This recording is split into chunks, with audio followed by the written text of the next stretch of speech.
Amada iglesia, hoy tenemos la bendición de continuar con la palabra del Señor.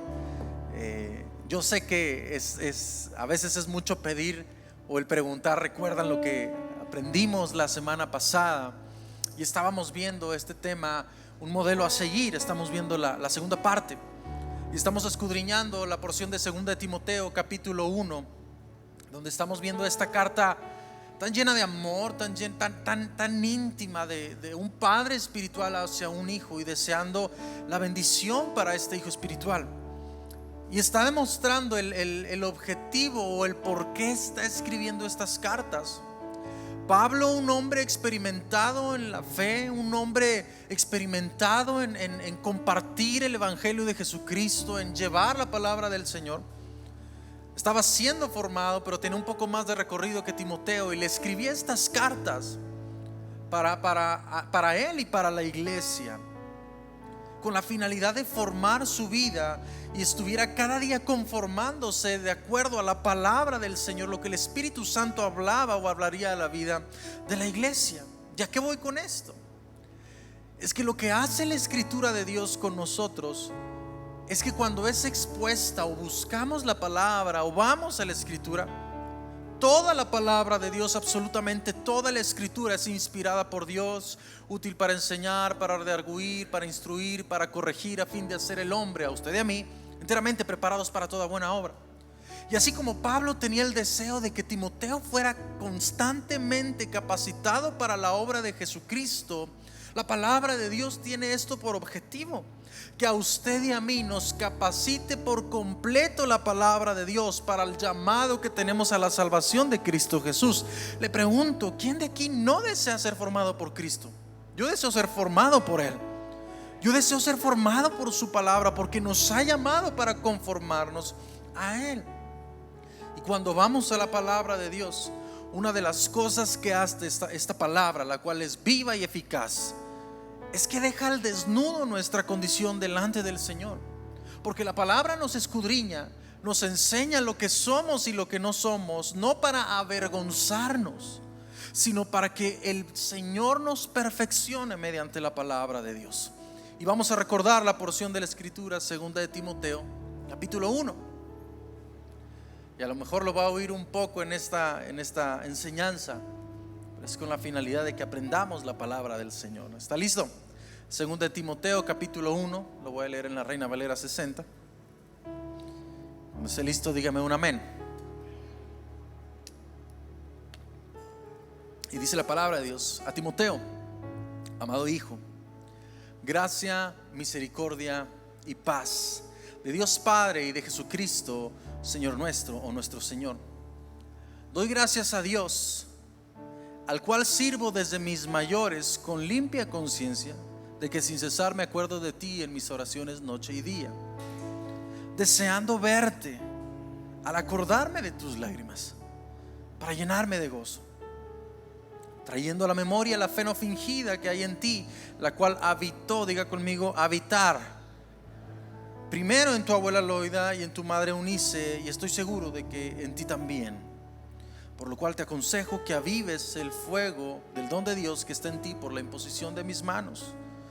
Porque no nos ha dado Dios un espíritu de cobardía, sino de poder, amor y dominio propio. Por tanto, no te avergüences de dar testimonio de nuestro Señor, ni de mí, preso suyo, sino participa de las aflicciones por el evangelio. Amado Señor, habla a nuestras vidas, habla a nuestros corazones, moldéanos de acuerdo a tu escritura, Señor, y que nuestro corazón sea la buena tierra, Padre. Quita todo lo que estorba, todo pensamiento, todo prejuicio, Señor, y hoy que tu palabra sea la que forje nuestra vida en la fe, Señor, en el nombre de Jesús. Amén y amén. Bueno, vamos a iniciar y quisiera recordar o refrescar un poquito la memoria de lo que vimos la semana pasada, y era el hecho del amor de este Padre espiritual a la vida de los hijos, y que yo creo que todos nosotros anhelamos bendición celestial para nuestros hijos. Gracia, misericordia y paz de Dios sobre la vida de ellos. También nos habló la palabra de un corazón agradecido. ¿Habemos agradecidos aquí al Señor Jesucristo? nos recordaba la gratitud en todo tiempo al Señor, en toda circunstancia y orar. Y también nos enseñó el servicio, la adoración al Señor con un corazón de limpia conciencia. Señor, purifícanos constantemente, que nuestro corazón te honre. Y también enseñó la constancia de la oración. Pero hoy en esta mañana vamos a ver algo de lo que está hablando el apóstol Pablo. Nos vamos a centrar en el versículo 4 y en el versículo 5. Vamos a centrarnos en lo que estaba pasando en ese momento. Pablo hablando o redactando esta carta, estaba escribiéndola. Me imagino que el que estaba con él era Lucas, lo habla en el capítulo 4, quien llevaba esto, porque el preso era Pablo. Y nos enseña el amor de Cristo en la vida de Pablo, y cómo es que el amor de Cristo debe habitar y ser partícipe entre los hermanos. Le hago una pregunta: ¿usted ama a su hermano en Cristo? Y no tenga la memoria quizás al hermano en Cristo que más cercano está con usted, o con el que más se lleva, ¿no? Porque normalmente siempre pues tenemos confianza con unos, tenemos confianza con otros no tenemos tanta cercanía. Pero la palabra de Dios no nos invita a que amemos a ciertos o a otros, sino que nos amemos como hijos de Cristo Jesús, y todos nosotros somos parte del cuerpo de Cristo. Amén. Entonces, la palabra de Dios nos enseña que el amor entre los hermanos de la fe debe estar presente constantemente. Y quiero ponerlo de esta manera: Timoteo, un hombre libre, un hombre que estaba viviendo su ministerio, un hombre que estaba compartiendo la palabra de Dios en una iglesia donde anteriormente Pablo estaba fungiendo como maestro, como pastor a ese lugar. Timoteo sería amado ahora por los congregantes de la iglesia de Éfeso. Pero por otro lado tenemos a Pablo, apóstol de Jesucristo, preso suyo, o sea, preso de Jesucristo por causa de él, con un ministerio aparentemente truncado por causa de la persecución. ¿Por qué le digo esto? Porque para muchos de nosotros puede ser causa de tristeza, causa de dolor, el simple hecho de ver que otros que hacen lo mismo que nosotros, es decir, lo que Cristo nos mandó a hacer, estamos sirviendo a Cristo, estamos siguiendo al Maestro, estamos esforzándonos en la gracia en todo momento, y de repente vemos que a otro hermano le va mejor que a nosotros. El resultado es mejor para sus vidas, tienen triunfos que a lo mejor nosotros no hemos alcanzado. ¿Y qué puede generarse en ese momento? Celos, contiendas, amarguras y la famosa pregunta cuando vemos a otros triunfar, a otros en victoria: ¿por qué solo él y no yo? Imagínese Pablo si hubiera tenido esto en su corazón cuando tenía a Timoteo en la mente. Para empezar, ni siquiera hubiera redactado esta carta, no hubiera llamado al consejo de Timoteo mediante de esto, pero dejó claro que era el escenario perfecto para demostrar el afecto fraternal, el amor que debe haber entre los hermanos en Cristo Jesús. Le pido que voltee con el hermano que tiene a un lado y dígale: hermano, te amo en Cristo. ¿Sabe? Una de las cosas que es triste es que a veces damos por hecho que vamos a hablarlo de esta manera, que nuestro cónyuge sabe que la amamos, pero no le decimos, no se lo demostramos con nuestros hechos o con nuestras acciones, porque el amor no solamente se expresa con palabras, sino con hechos. Y que nunca pasemos por alto también el hecho de demostrar el amor hacia nuestros hermanos como la palabra de Dios nos lo enseña. Si me acompaña en el libro de Juan, capítulo 13, versículo 34 en adelante.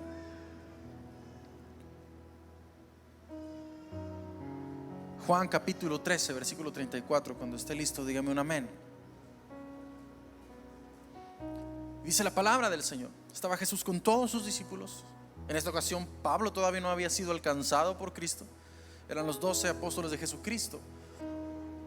Y les empieza a decir el Señor: un mandamiento nuevo os doy. ¿Cuál es este mandamiento nuevo? Que os améis a los que te caigan bien, a tus amigos, que os améis unos a otros. Le hago esta pregunta: ¿este mandamiento era nuevo para los judíos, para los discípulos? No era nuevo, pero ahí dice que un nuevo mandamiento os doy. Si usted y yo vamos a Levítico, dice que no tengamos contienda con nuestro hermano judío. Le está hablando al pueblo de Israel. Dice que se amen unos a otros como a sí mismos se aman. Entonces no era nuevo este mandamiento, porque Jesús estaba expresando que se amara como si fuera un nuevo mandamiento. Bueno, la parte que Jesús empieza a marcar aquí es lo que sigue: que os améis unos a otros como yo, dice Jesús, os he amado, que también así os améis unos a otros. ¿Qué está hablándonos Jesús en esta mañana? Bueno, les decía a los hermanos, muchos de nosotros basamos nuestra experiencia personal de amor para entonces impartir y compartir amor. Como yo conozco el amor, es como yo lo voy a dar. Como yo conozco el amor, como yo lo he experimentado, como yo lo he vivido, es que yo lo voy a compartir. Un ejemplo fácil y práctico: si yo vi el ejemplo en mis padres que entre ellos había un amor medio duro en palabra, duro en peleas, bueno, yo voy a tener el resultado. Voy a creer que el amor es así: son golpes, son malas palabras, son de contiendas constantemente. Pero cuando Jesús me está diciendo el margen de certeza de amor no es el amor humano, sino la manera en cómo debemos amarnos unos a otros, dijo Jesús, de la manera en que yo, Jesús, les amo a ustedes. ¿Cómo nos ama Jesús? Llega Jesús con nosotros y nos dice: a ver, hermana Elsa, ¿cómo ves? Si tú me amas, yo te voy a amar a ti. No. Una de las características del amor de Jesucristo es que no busca nada a cambio.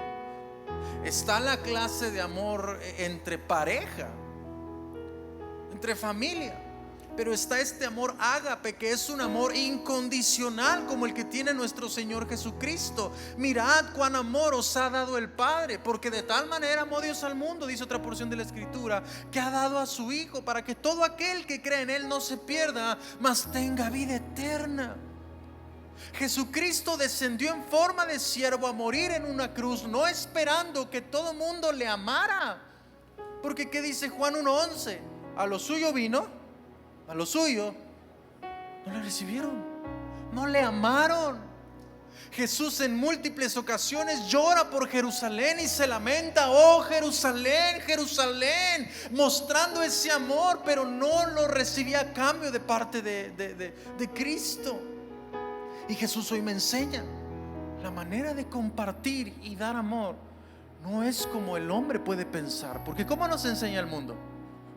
Ama si te aman a cambio, da si te dan a cambio, ofrece si ofrecen algo a cambio. Pero Jesucristo no busca nada a cambio, en un sentido que su amor no es condicionado.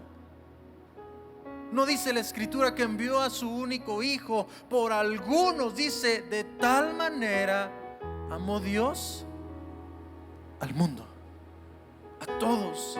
Y nos enseña que el amor que Jesucristo tiene es un amor sacrificial.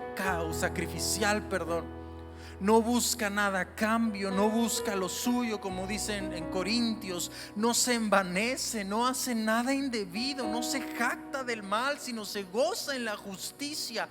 Esa es la clase de amor que Cristo demanda del pueblo de Dios entre ellos mismos. Pregunta: ¿cuántos queremos amar a nuestro prójimo como Cristo nos ama a nosotros? Bajó el amén y bendito Dios por eso. ¿Sabe por qué?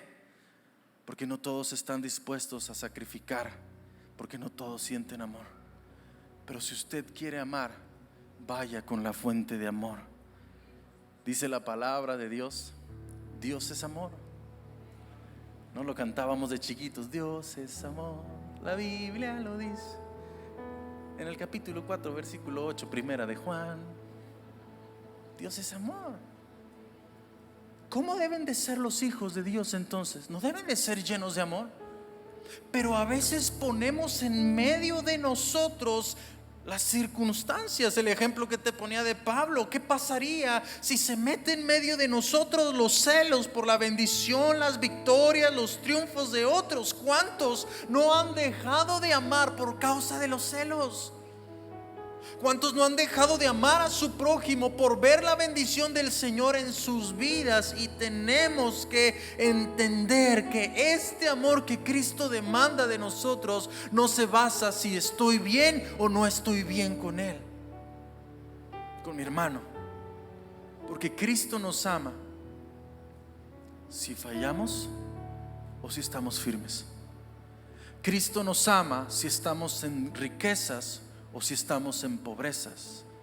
Cristo nos ama si estamos de pie o estamos caídos. Dice la palabra del Señor: ¿qué me separará del amor de Cristo? Ni lo alto, ni lo profundo, ninguna cosa visible, invisible, ninguna cosa creada. Nada nos puede separar del amor del Señor Jesucristo. Y mire esto, Primera de Juan capítulo 4 versículo 19. ¿Me puede acompañar, por favor? Cuando esté listo, dígame un amén.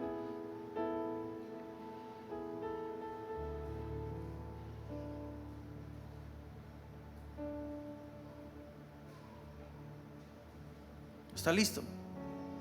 Y dice la palabra del Señor: nosotros le amamos a Él. Es versículo 19, Primera de Juan 4, 19. Nosotros le amamos a Él porque Él nos amó primero. ¿Quién tuvo la iniciativa del amor? Dios. El amor entre los hermanos, ¿quién tiene que tener la iniciativa? Yo. Oh, pero es que si mi hermano no me ama, no me lo demuestra. Bueno, es una muy buena oportunidad para que usted demuestre que usted le puede amar primero, aunque no reciba nada a cambio, aunque no le regrese una sonrisa, aunque no le regrese las gracias. El Señor nos enseña esto, que el ejercicio del amor entre los creyentes es la consecuencia de recibir y saber que Dios me ama. ¿Cuántos hemos recibido del amor de Cristo? Todos nosotros estamos aquí. ¿Cuántos sabemos que Dios nos ama? Amén. ¿En qué se debe traducir esto? En que ya que Él me amó primero, ya que Él ofreció su amor primero, ¿qué pasa entonces conmigo? Bueno, yo tengo la capacidad de corresponderle en amor, verticalmente hablando, pero no solamente así, sino horizontalmente hacia mi hermano, hacia mi hermana. Señor, ayúdame a tener un amor como el que tú me das, sin que pide nada a cambio. Que esta sea nuestra oración. ¿Y qué es lo que pasa? Esta porción de la Escritura nos deja ver el corazón de Pablo y cómo es el amor que nos habla la palabra de Dios. El versículo 4 declara: y al acordarme de tus lágrimas, o más bien deseando verte, al acordarme de tus lágrimas. ¿Qué tenía Pablo en su mente? Probablemente no eran tanto los gozos que había vivido con Timoteo, sino que más lo que estaba en la mente de Pablo eran las lágrimas que estaba viviendo Timoteo. En el capítulo de Hechos 20 versículo 36 habla lo que vivieron en la iglesia de Éfeso. Dice que se arrodillaron a la orilla del mar, se estaban despidiendo de Pablo y todos lloraron amargamente porque no lo volverían a ver. Había un amor por Pablo, había un amor entre los hermanos en Cristo. Y Pablo lo que tenía en mente no era: ay, Timoteo es un llorón, ay, Timoteo con cualquier cosa se quiebra, ay, Timoteo con cualquier cosa pierde la cordura. Lo que había en mente de Pablo es que Timoteo estaba sufriendo, estaba teniendo quizás tristeza. ¿Qué me dice a mí la Escritura? Que el amor que Cristo nos habla y el amor que debemos tener como hermanos debe ser un amor empático. Diga conmigo: empatía. ¿Qué significa esto?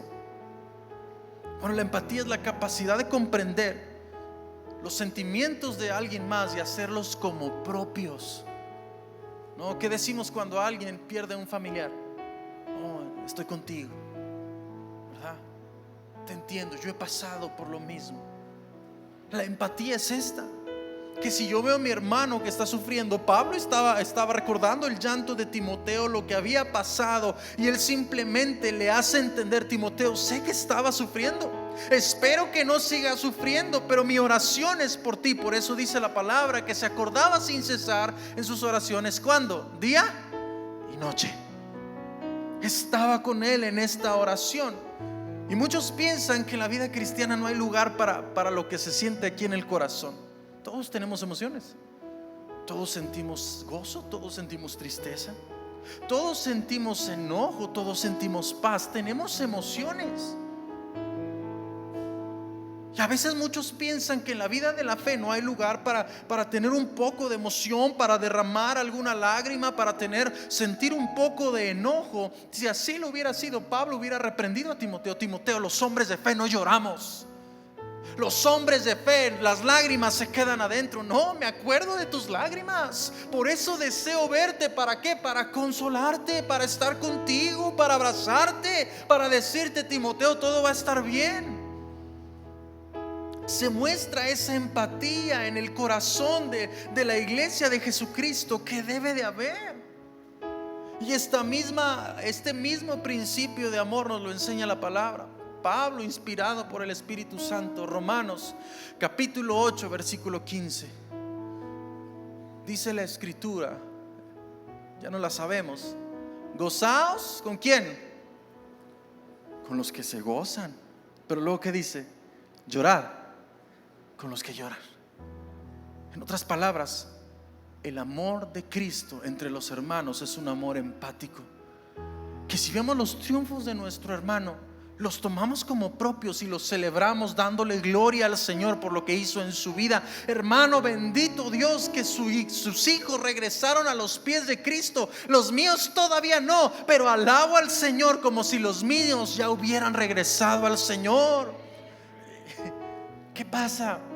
Pero a veces nos sucede a nosotros que le llega la bendición a otro primero, que le llega las victorias a otros primero que a nosotros, y como que: ¿y yo para cuándo, Señor? Se deja ver no un amor, sino un celo. Y hasta nos enojamos tanto porque le llegó primero a él y nosotros: no, pues el hermano de seguro hizo algo, hizo un amarre o algo.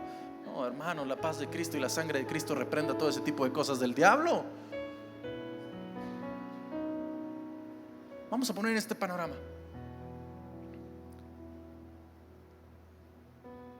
Dos hermanas en la iglesia, o dos familias que tienen a sus hijos que están pasando por rebeldía contra Dios.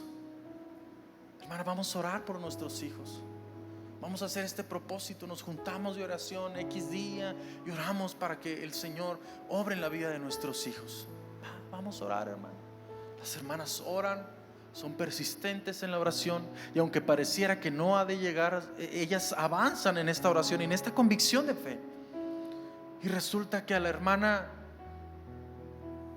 X, para no decir ningún nombre y no equivocar, a la hermana X llegó la contestación de su oración. Sus hijos regresaron a casa, o regresaron al camino del evangelio. Pero la hermana Z empezó a ver con tristeza y desdén: ¿qué tiene ella que no tenga yo para que el Señor no me haya contestado? Nos falta amor y empatía. Hermana X, vi que sus hijos llegaron a la iglesia. Gloria a mi Señor, porque quiere decir que nos está escuchando. Alabo y bendigo el nombre del Señor por lo que pasó. ¿Sabe qué, hermana? Entonces vamos a tener más tiempo para orar por mis hijos, para que el Señor haga la obra en los míos. Alabo y bendigo su nombre. Eso es un amor empático. Y la otra, que recibió la respuesta, siente este mismo amor empático y dice: hermana, yo sé que no han llegado los suyos, pero me pongo a orar como si los míos aún no hubieran llegado por sus hijos, hermana, porque Cristo ha de responder. Eso es el amor que quiere que sintamos unos por otros. Que os améis, dijo Jesús, como yo os he amado. Jesucristo lo que busca es el beneficio de otros. ¿Cuál era nuestra condición? Muertos en nuestros delitos y pecados. Pero ¿qué hizo Cristo? Se despojó de sí mismo, de ser el Hijo de Dios. No tomó como algo a que aferrarse, sino que descendió en forma de siervo para morir, siendo obediente hasta la muerte de cruz. Y ahora Su muerte nos trajo un beneficio, vida y vida en abundancia. ¿Alguien alaba a Cristo por esa obra que hizo? Porque nos mostró la clase de amor que Él anhela, que debemos tener. Y debemos entender que este amor se da sin mirar a quién entregamos esta clase de amor. Y ahora, en la vida de la fe, volviendo a las emociones, claro que hay lugar para las emociones. A veces hay momentos de tristeza, nos toca vivir tristeza.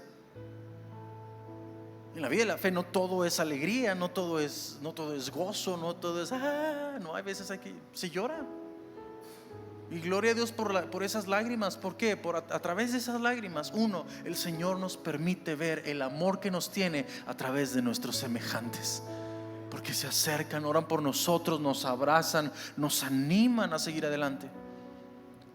Pero no por eso significa que usted y yo vamos a ser guiados por las emociones. ¿Qué habla el Señor de las emociones? Bueno, airaos, pero no pequéis. No se ponga el sol sobre vuestro enojo, porque en la ira de Dios no opera ¿qué? La justicia de Dios. No te dejes llevar por las emociones que estás sintiendo. ¿Por qué andamos los creyentes? ¿No andamos por fe y no por vista? Porque si andamos por las emociones, vamos a andar por este corazón. Y el libro de Isaías nos habla respecto al corazón. ¿Cómo es el corazón del hombre? ¿Es bueno? ¿Es perfecto? Es engañoso más que todas las cosas. Y si nos dejamos llevar por lo que siente el corazón, vamos a estar toda la vida hundidos en una depresión, toda la vida hundidos en tristezas, toda la vida hundidos en enojos. Vamos a estar todos torcidos, hermanos, por las emociones. Pero gloria a Dios que hay hermanos que ven nuestra condición, nos aman como Cristo nos ama, oran por nosotros y nos levantan en oración, y persistimos en el camino del Evangelio de Jesucristo. Eso es lo que estaba hablando Pablo. Deseo verte, Timoteo.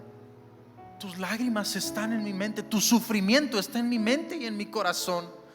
Sé lo que estás atravesando y deseo verte. ¿Para qué? Para llenarme de gozo al estar ahí contigo. Y a veces vemos el sufrimiento de nuestros hermanos. No, pues de seguro se lo merecía, ni modo. Ay, Señor bendito. No, pues es que el hermano es bien socarrón, no entiende. En la vida de la fe a veces vamos a estar arriba y a veces nos va a tocar estar abajo. Y qué bendición que cuando estemos abajo tengamos hermanos en Cristo que nos dicen: hermano, estoy contigo en oración, sigue adelante. Y si quieres llorar, aquí está mi hombro y lloro contigo, y lloramos juntos, pero después le clamamos al Señor para que nos rescate de esta situación. Mire la vida me recuerda mucho a la vida de Job. ¿Qué le pasó a Job?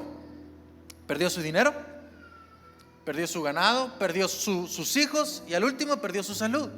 O sea, le pasó todo miren, ni en la Rosa de Guadalupe pasan semejantes tragedias. En un mismo día, todas las malas noticias llegaron. No, si tiene ganas de llorar y ver una serie, le recomiendo más la palabra de Dios, porque esta nos edifica y nos enseña cómo es que experimentaron ellos el luto o la tristeza.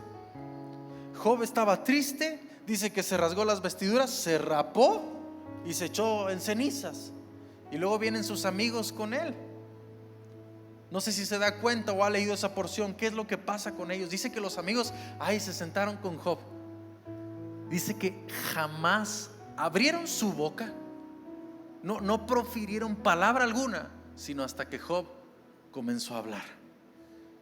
Es la manera del acompañamiento en el dolor. Mira, no te voy a decir ánimo, adelante, sigue. No, aquí voy a estar contigo. Si quieres llorar, llora. Y hasta que tú hables, yo voy a hablar. Yo lo único que voy a hacer es estar contigo, acompañarte, a sentir tu dolor como si fuera el mío. Pero luego sigue leyendo Pablo, o sigue escribiendo, redactando Pablo: deseando verte al acordarme de tus lágrimas, para llenarme de gozo, trayendo a memoria la fe no fingida que hay en ti. La fe de Timoteo, que habitó primero en tu abuela Loida y después habitó en tu madre Eunice, y estoy seguro que está en ti. En el corazón del apóstol Pablo algo había sucedido. Quizás se estaba sintiendo solo, ya estaba en cárceles. Por más que el hombre sea un hombre de fe, puede haber circunstancias que nos abrumen en la vida. Más adelante, me parece que es en el capítulo 2, habla de Demas, un hombre que los abandonó, era colaborador de Pablo. Se fue, Marcos se había ido, el único que quedaba con él era Lucas. Se estaba sintiendo solo, estaba un poco congojado quizás. Pero en medio de todo eso había algo que le consolaba al apóstol Pablo, y es que en Éfeso no dejé un hombre como Demas que le interesaba más lo del mundo, sino que dejé a alguien, a un jovencito con una fe genuina. Me imagino que Pablo estaba sintiendo congoja por la iglesia también. Señor, bendice a la iglesia de Éfeso. Tú sabes los problemas que hay. Están batallando con genealogías, con conversaciones necias que no llevan a nada, Padre. Pero luego se acordó que había dejado un hombre ahí, Timoteo, y hubo un consuelo en su vida, trayendo a memoria la fe no fingida que hay en ti. La fe no fingida, la traducción de esta palabra quiere decir una fe no hipócrita. ¿Qué es? ¿O cómo es alguien hipócrita? ¿O qué es la hipocresía? La hipocresía es algo que finge una cualidad, una destreza, un sentimiento, una virtud, pero realmente no la posee. Por ejemplo, yo puedo decir: no, hermanos, yo soy buenísimo en matemáticas. Yo en el tercer año de primaria yo me chuté todo el libro de Baldor, lo contesté todo.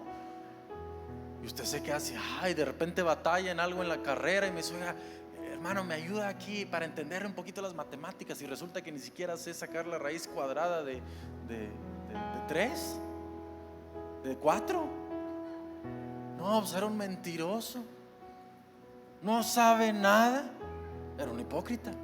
¿Qué estaba diciéndole Pablo a Timoteo? Timoteo, lo que veo en ti como un hijo de Dios es que hay una fe la cual no se está fingiendo, no se está aparentando ser algo que no es. Estás mostrando, que realmente eres un hijo de Dios. Y el hecho de que la palabra de Dios nos esté hablando de la fe fingida, más bien no fingida, no quiere decir que es para que voltees a tu horizonte. Entonces el hermano aquel tiene una fe fingida, con razón el otro día lo vi haciendo no sé qué cosas. No, déjese de ver a los demás, veámonos a nosotros mismos. Señor, ¿qué fe estoy viviendo? Ve lo que está pasando en este momento y procesemos nuestra vida por medio de la Escritura y veamos, bueno, lo que estoy viviendo es la fe genuina que me habla la Escritura de Dios. Y Pablo le había dicho con anterioridad a Timoteo cómo es una fe genuina. Primera de Timoteo capítulo 1 versículo 5. Primera de Timoteo capítulo 1 versículo 5. Cuando esté listo, dígame un amén.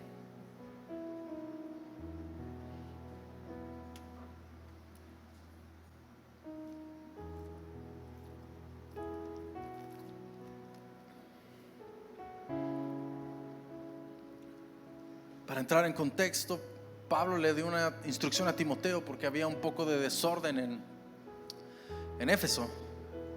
Y le da una instrucción que debe de hacer, que dejen de estar hablando vanas palabrerías, que dejen de estar viendo de las genealogías que no llevan a nada. Le da esta instrucción y le dice Pablo en el versículo 5: y el propósito de mi instrucción, dice, es que todos los creyentes sean llenos del amor. A ver, que sean llenos los líderes de la iglesia de Éfeso, los ancianos de la iglesia de Éfeso. No, está hablando de todos los creyentes, tanto el que está aquí arriba, los que ministran aquí arriba, los que están sirviendo arriba en escuelita dominical, los que están sentados, todos. Es el propósito de que todos sean llenos del amor de Dios, del amor que brota de un corazón puro, de una conciencia limpia y de una fe, ¿cómo?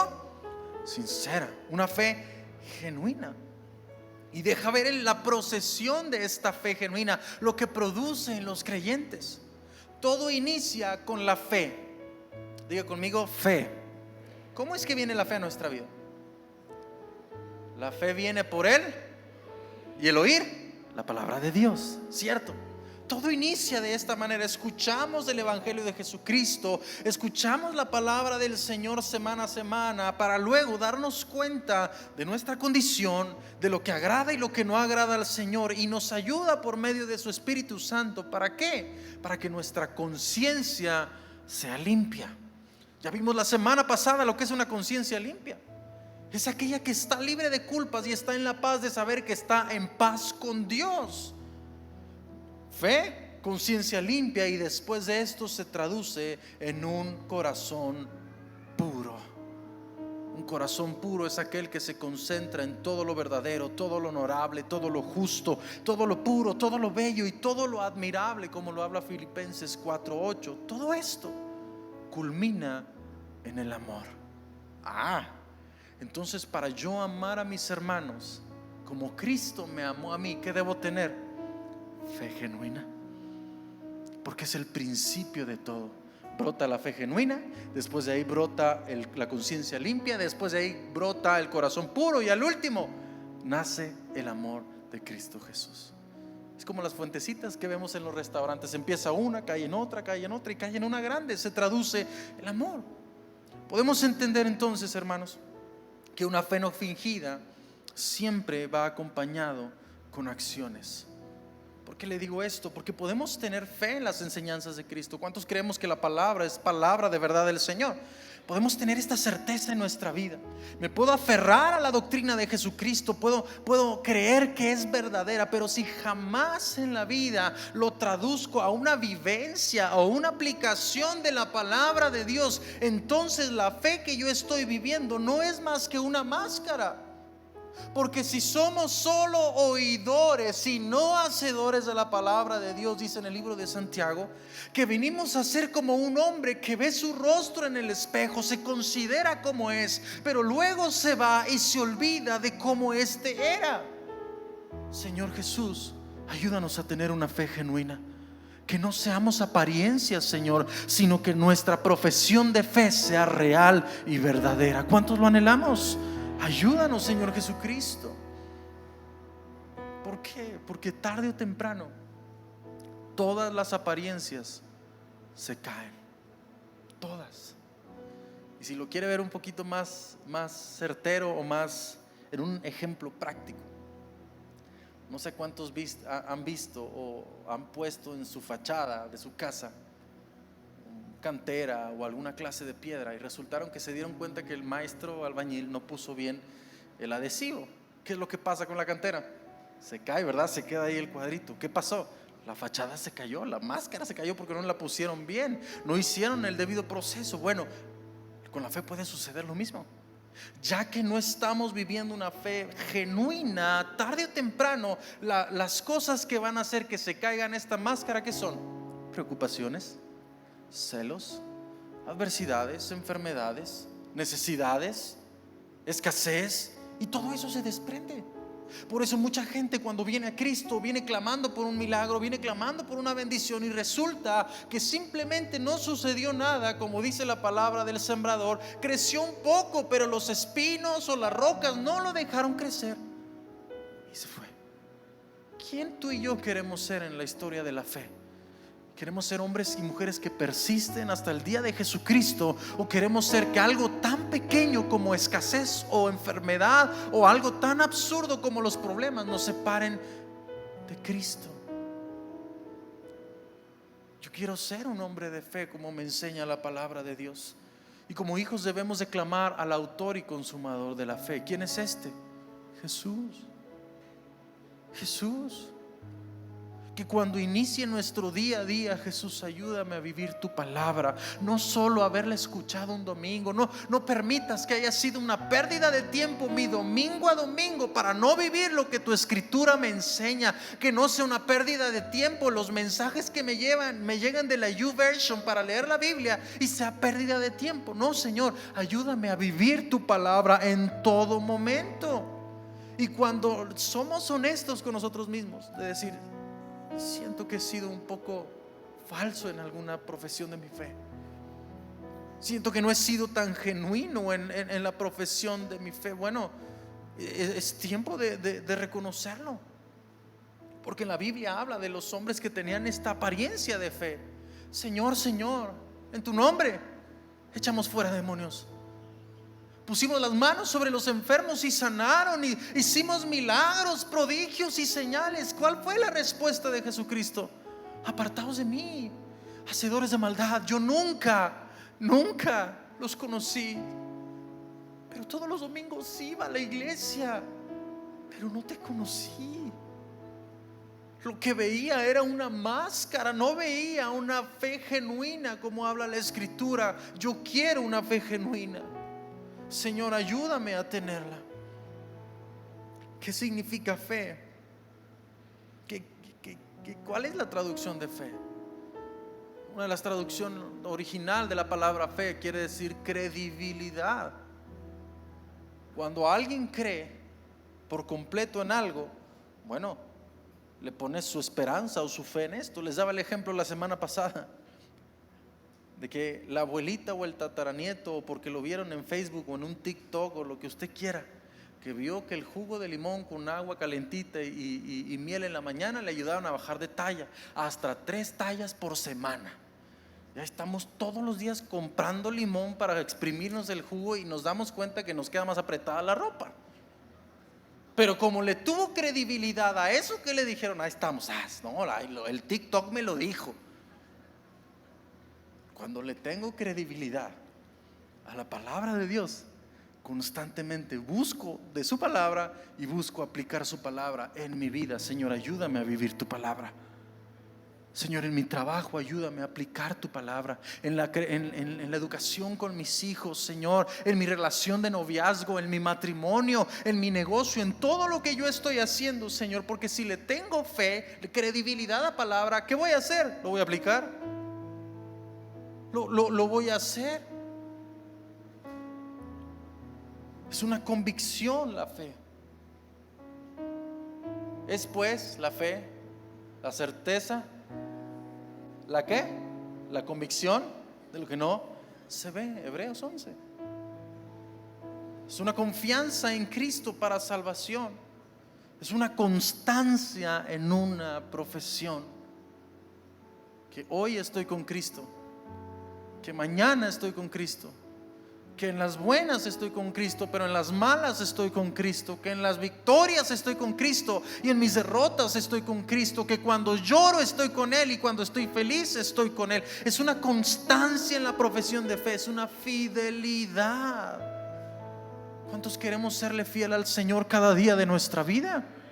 Procurar que todos los días le seamos fieles en todo momento. Hace días estaba leyendo a mis hijos. Estamos leyendo en la Biblia. Tenemos una Biblia que nos gusta mucho para los niños.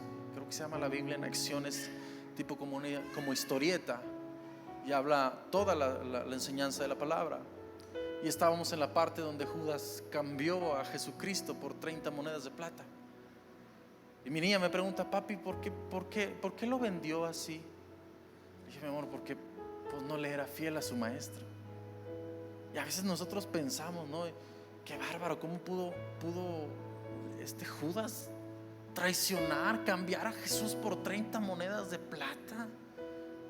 Pero es que hay veces que nosotros no ocupamos 30 monedas de plata para serle infiel al Señor. Ocupamos de otras cosas, de ojos que ven lo que no debe ser, de tiempo que es cambiado cuando debemos dedicárselo al Señor, de circunstancias que nos hacen voltear nuestra mirada de Él. No son 30 monedas de plata, quizás, pero son otras cosas. Y por último, significa compromiso. Esto es una fe no fingida, que tiene compromiso con el Señor, compromiso con su llamado de salvación, compromiso con su iglesia, compromiso con la Escritura. Y yo llegué a esta conclusión, permítame leérsela porque no me la aprendí. Llegué a la conclusión de que la fe no fingida es aquella que descansa en la confianza de la obra de Cristo en la cruz del Calvario como suficiente para salvación de mi alma, sin necesidad que tenga que hacer otra cosa más.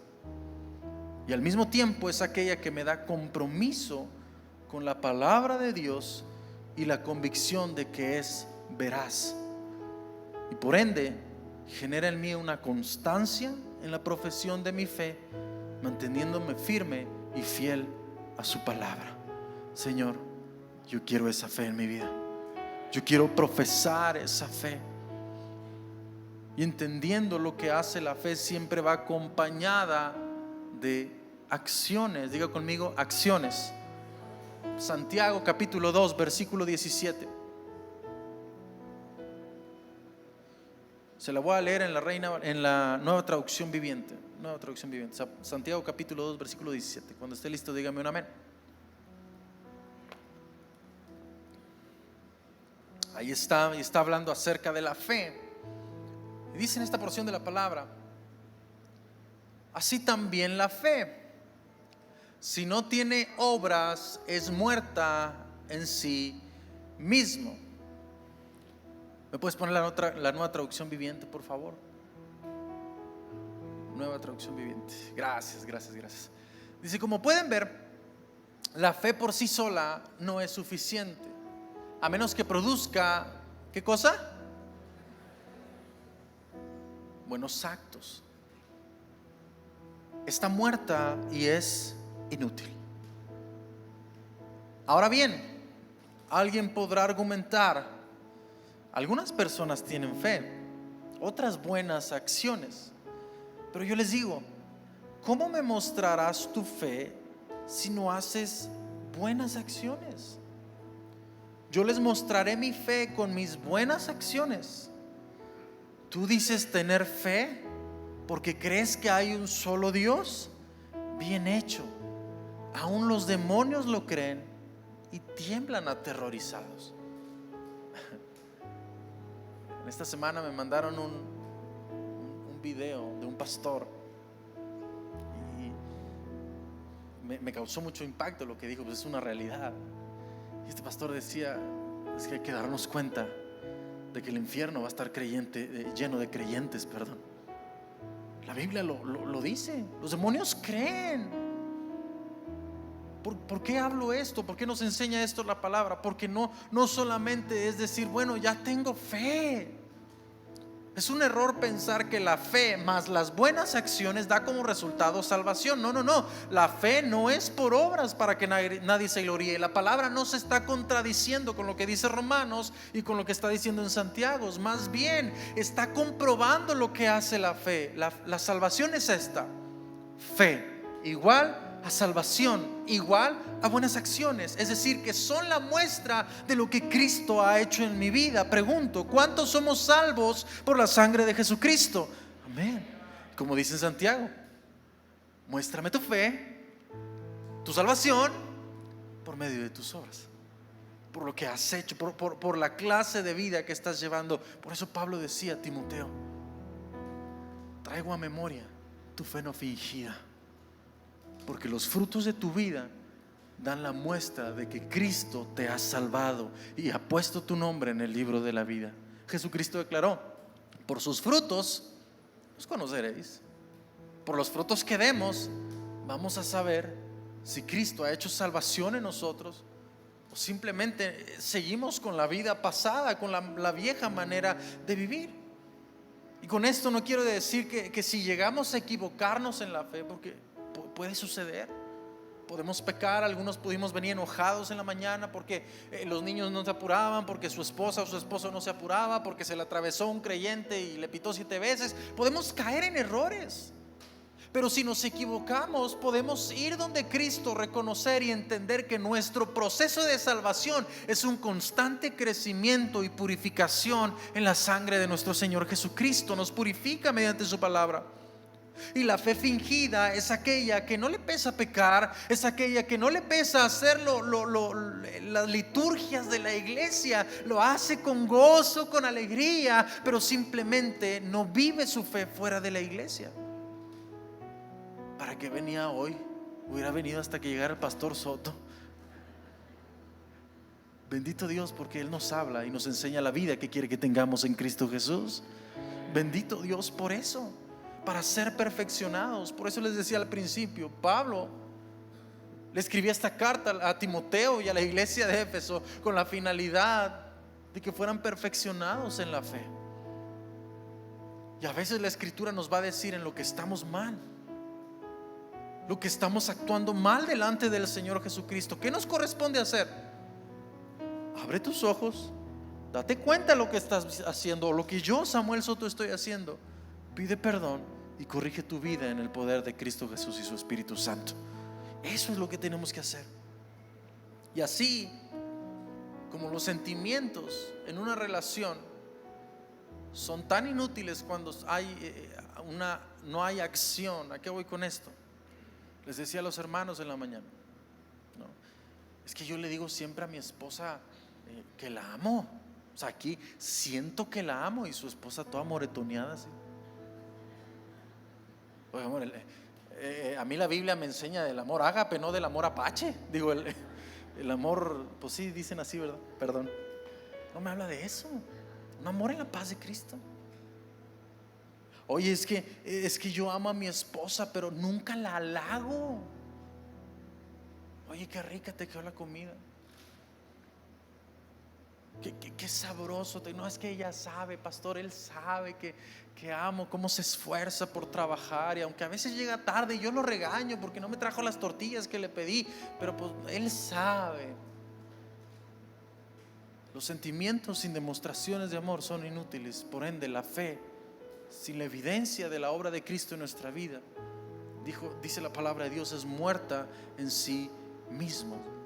Y uno de los significados de fe es constancia. Diga conmigo constancia, que es igual a permanecer. ¿Por qué cree que Jesucristo dijo esto?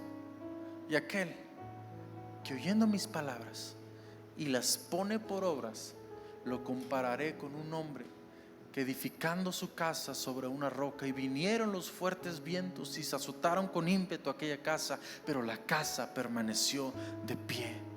Pero aquel que oye mis palabras y no las pone por obras, lo comparo con un hombre que edifica su casa sobre la arena. La fe genuina me va a hacer poner mi vida en Cristo Jesús, la roca eterna, inconmovible. ¿A qué voy con esto?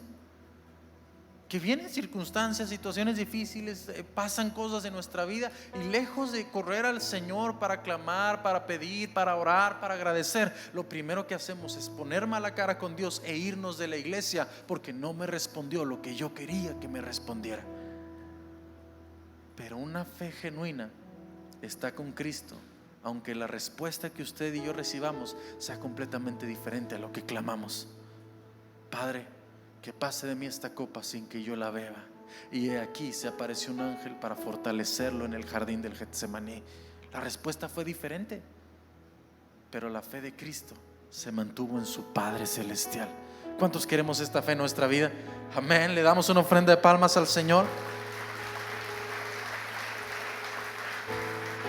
Ya voy a estar terminando en esta tarde ya. Y me encanta mucho lo que hace Pablo, la referencia que hace Pablo, trayendo a mi memoria la fe no fingida que está en ti, que habitó primero en tu abuela Loida y luego en tu madre Eunice. Habitó también en tu madre Eunice, dijo Pablo, y estoy seguro que habita en ti. Pero note esta palabra que dice Pablo: habitó. Habitar, reside en ti. Es decir, que la fe que tenía su abuela Loida, su madre Eunice, no eran visitantes en el corazón de ellos. De decir, hoy le creo al Señor, hoy le soy fiel a sus palabras, hoy vivo la escritura, hoy vivo, pero mañana quién sabe, todavía no sale el pronóstico de la fe. No, es vivir la fe todos los días de nuestra vida. No era un visitante más la fe en el corazón de Loida, sino que era una mujer de fe, una mujer que vivía la palabra del Señor. Lo dice en el libro de Hechos capítulo 16. No lo busque si usted quiere ver el llamado de Timoteo. Ahí lo viene, y menciona la vida de Loida, una mujer judía. Menciona la vida de Eunice, hija de Loida, cuyo esposo era un hombre griego. Y si usted se da cuenta, en el libro de Hechos mencionan, y también en Timoteo, mencionan la fe de Loida, mencionan la fe de Eunice, pero jamás mencionan la fe del esposo de Eunice. Pero miren lo que pasó en esto. Algo que me gusta saber de mi Dios es que tengo un Dios de generaciones. ¿Por qué le digo esto? Porque la Biblia dice: es el Dios de Abraham, es el Dios de Isaac, es el Dios de Jacob. Él no está interesado solo en mi familia, en mi persona, sino está interesado en las generaciones que salen de mí, de mi esposa. Probablemente, mujer, esposa, Estás viviendo una fe sola, sin tu marido. Pero que eso no te desaliente a vivir y que la fe habite en tu corazón. Porque así como en Loida y en Eunice generaron una fe en la vida de Timoteo, no porque se herede, pero hay una bendición muy grande de vivir la fe constantemente en tu vida. Tú ni siquiera sabes si tus hijos o tus generaciones del día de mañana estás engendrando siervos y siervas para la gloria de Dios. Y qué mejor que estén viendo un ejemplo de fe inquebrantable, un ejemplo de fe genuina en tú como padre o como madre. Les platicaba este testimonio a los hermanos en la mañana.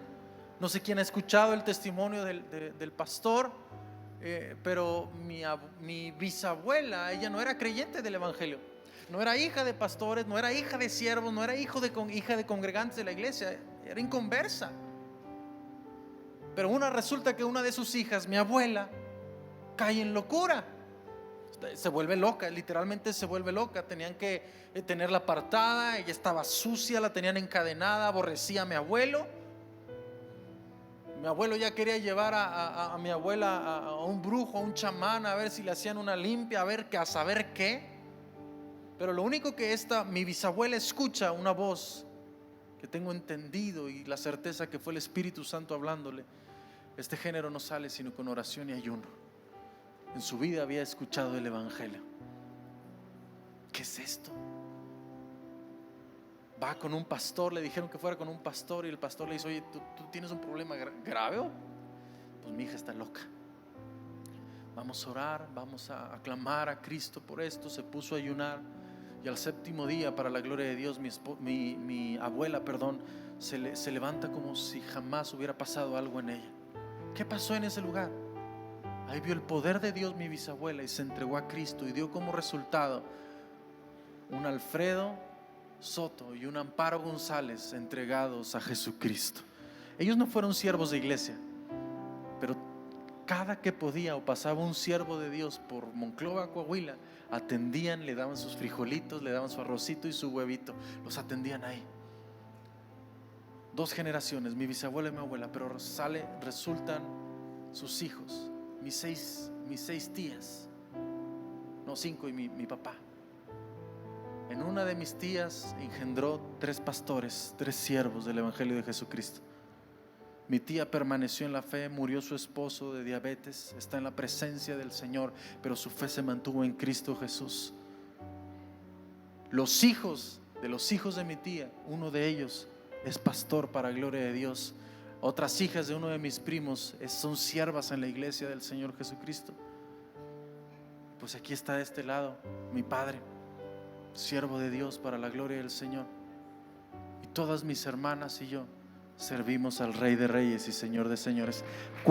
No estoy presumiendo a mi familia, estoy diciendo que mi Dios es un Dios de generaciones, que cuando vivimos una fe, no es que la heredes a tus hijos, pero tus hijos están viendo quién es tu Dios y quién es tu Señor.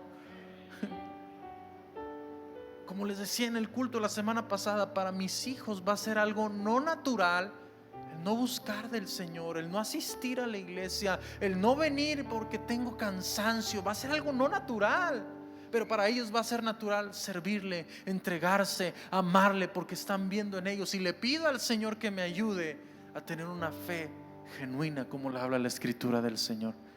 Esa fe que persiste. ¿Cuántos tienen pruebas hoy?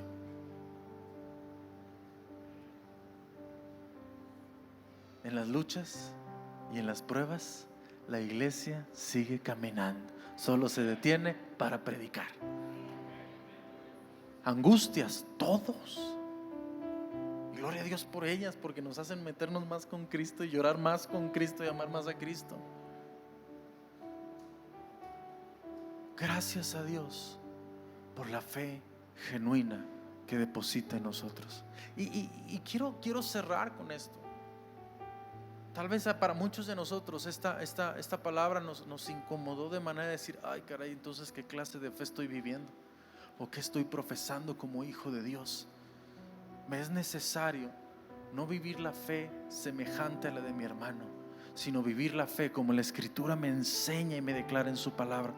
Si nos hemos equivocado, bueno, no es para que nos quedemos en el error, es para que decirle: Señor, perdóname, quiero vivir la fe que tú me enseñas en la Escritura, quiero vivir la fe de esta manera.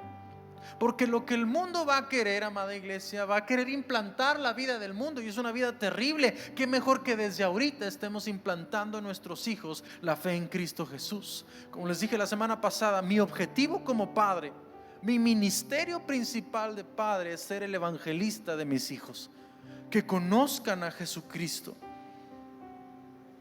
La fe no se va a heredar jamás, porque la salvación se da por Cristo Jesús y Señor nuestro solamente, pero sí debemos inculcar a nuestros hijos por medio de la fe, por un ejemplo y una disciplina como el Señor nos enseña. ¿Qué vas a hacer tú? Ya entendimos algo acerca de la fe genuina. ¿Qué vamos a hacer nosotros?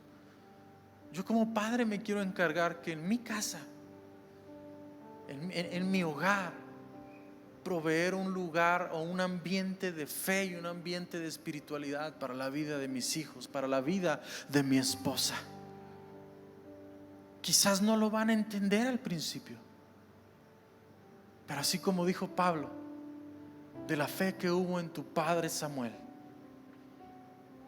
de la fe que hubo en tu padre Samuel, yo estoy seguro que también habita en ti Baruch y Samantha. Porque el Señor es un Dios de generaciones. El Señor es un Dios que salva a la familia. Provéele el lugar de adoración a tus hijos. Madre, si te sientes sola, mamá, porque estás viviendo una fe sola, sin compañía de tu esposo,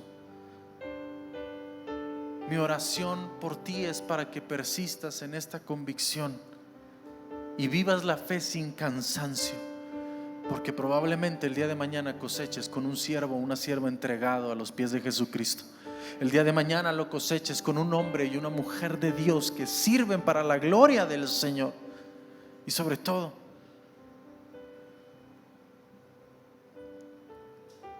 que digan de ti y de mí: él o ella es un hombre de fe.